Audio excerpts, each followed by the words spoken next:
I'm talking with Caril Mitro, who was one of the original Boston first generation disco DJs, and I'm very excited to have a chance to talk to you finally. You personal hero of mine.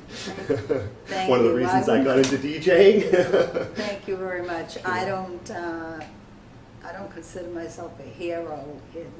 It's just that I enjoy preserving the history of something that began, and there was a group of us that started it. Yeah. And I'm proud to be part of that group. Right. Good.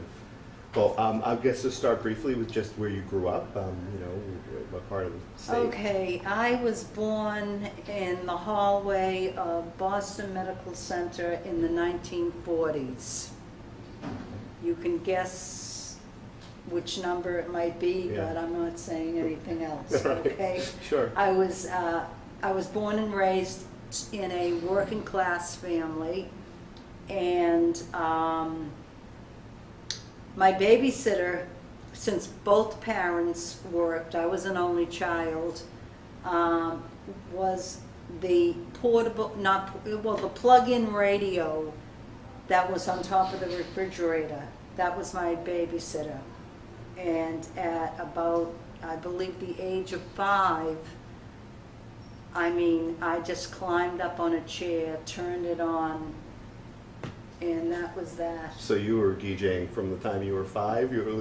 Well, or at least you wanted to hear it. I was listening to all this great music. What do you remember from the music? What was it? The rhythm.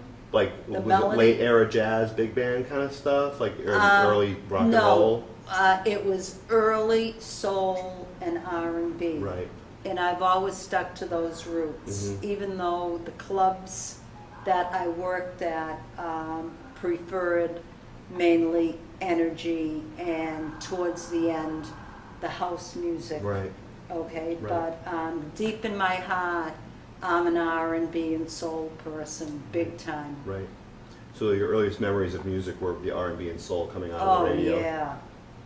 When I was about 11 years old, I bought my first record down at a record store in South Boston.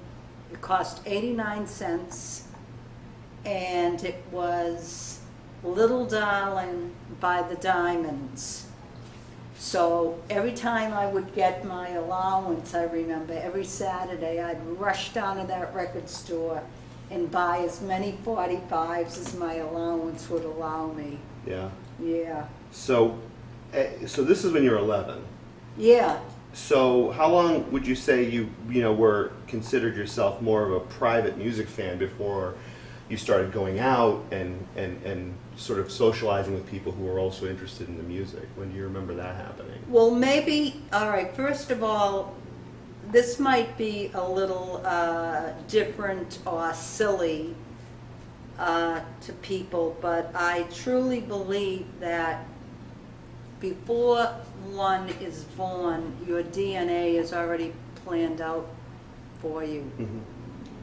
And you also, and I'm not trying to get super religious on anybody, I truly believe that your DNA is already in you along with free will. Mm-hmm. And those are your choices. Mm-hmm. And you don't know what choice you're going to make. You don't know what's inside of you. It takes each year, to build Mm-hmm. on what your likes and dislikes are. Right. And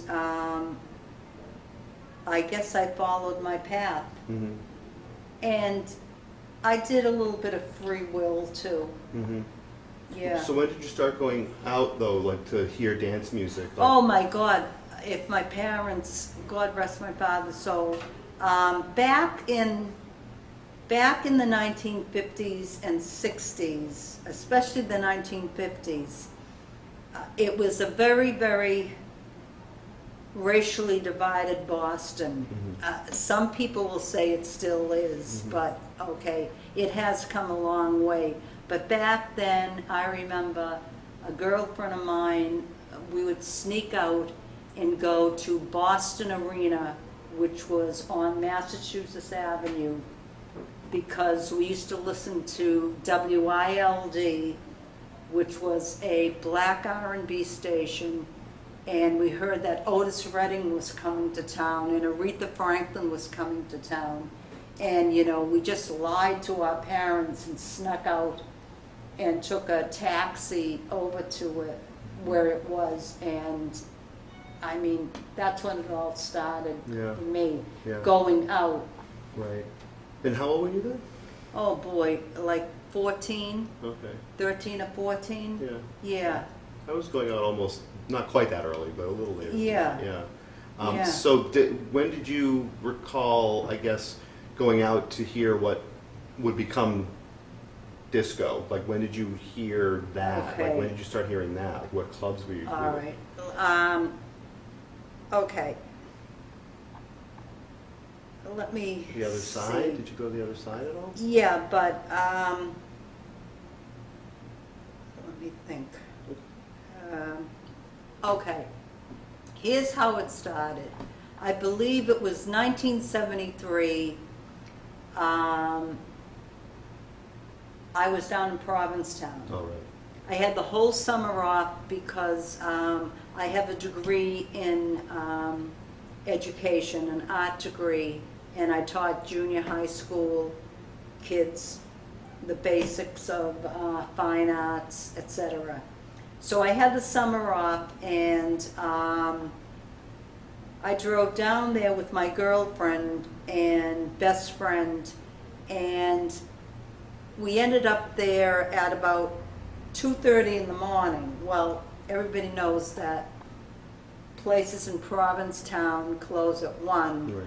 But, you know, we were driving around, and we heard this laughter, and we heard some thumping music, and I'm there, follow that, I told I said, what's going on up there? Well, we ended up at the Gifford House. Okay. Okay, and it was like, you know, party central, and I'm there, I wonder if this is legal or whatever, because everything else is closed, Yeah. okay? And we ended up, you know, getting, first of all, we got a drink.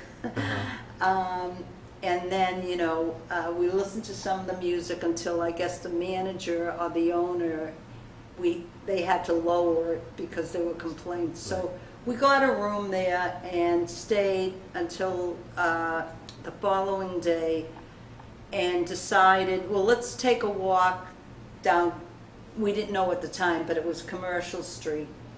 And back then, it was known as, Provincetown was known as an artist colony. And since that was my field, I says, let's look around, maybe we can rent a place here for the summer. She said, all right. And we did. We found this great space right on Commercial Street. And back then, for the entire season, June, July, and August, it cost us $700. Wow. I know. I know. When you think about What it is now, What it is yeah. now, yeah. Yeah.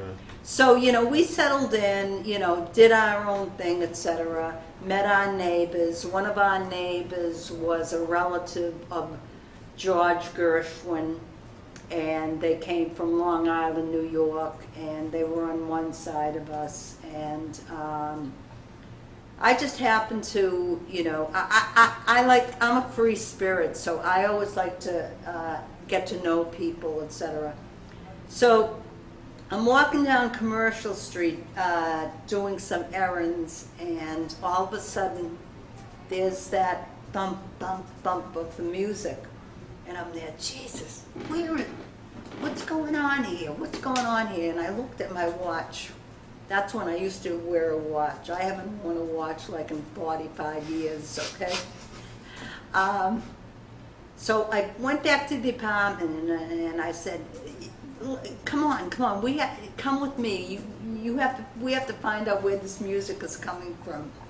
Well, it turned out to be the back room in Provincetown. Mm-hmm. It was afternoon, and obviously it was a tea dance, okay? And remember now, we were still into the rock era. Right. I mean, we were the type of people that, yes, we rented a spot down in Provincetown for the summer, but yet we still bought Grateful Dead tickets and traveled by car up to see the Grateful Dead, got Right. high with everybody else, Right. and drove back to Provincetown the next day. But I was so interested in that music, okay? So we walked into the back room, and I remember I walked in, went up to the bar, and the first song I heard, of course I didn't know at the time, but it was Barbara Acklin, I'll Bake Me a Man. Okay. That's come up more than once in our Really? I'll Bake Me a Man, yeah. Okay. But that's what the DJ was playing, Yeah, yeah. okay? So after the song finished, I mean, there was no pausing or anything like that. It was just continuous and continuous, and it's like, what is this? This is terrific. And I said, I gotta go see what's going on here, you know? Right. And I, found my way to the DJ booth, and I am not the type, and I never was the type of person to bother other DJs while they were working, because work is work, and a lot of people called me nasty names through the years because I wouldn't let them in the booths that I worked at. Right. But I mean, Yeah. I get Okay, it. Oh yeah, I okay. get it. So, I mean, the lights were dim, but I just happened to look to see what this DJ had for equipment. And, it sunk in, and then after the tea dance and the DJs changed, I asked them what this was, and they told me it's called a mixer. You have to get belt-driven turntables and the whole shebang. Okay.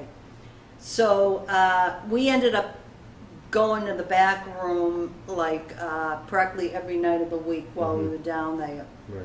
Excellent music. Can I ask you, do you remember who the DJs were then? Was it? No, it was Because there were a lot not- of people early on who didn't really go that far.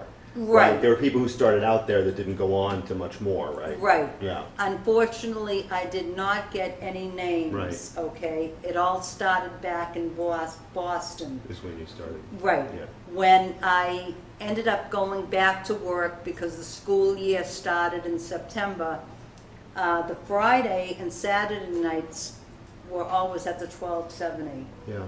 Okay, and that's when I heard Jimmy Stewart Right.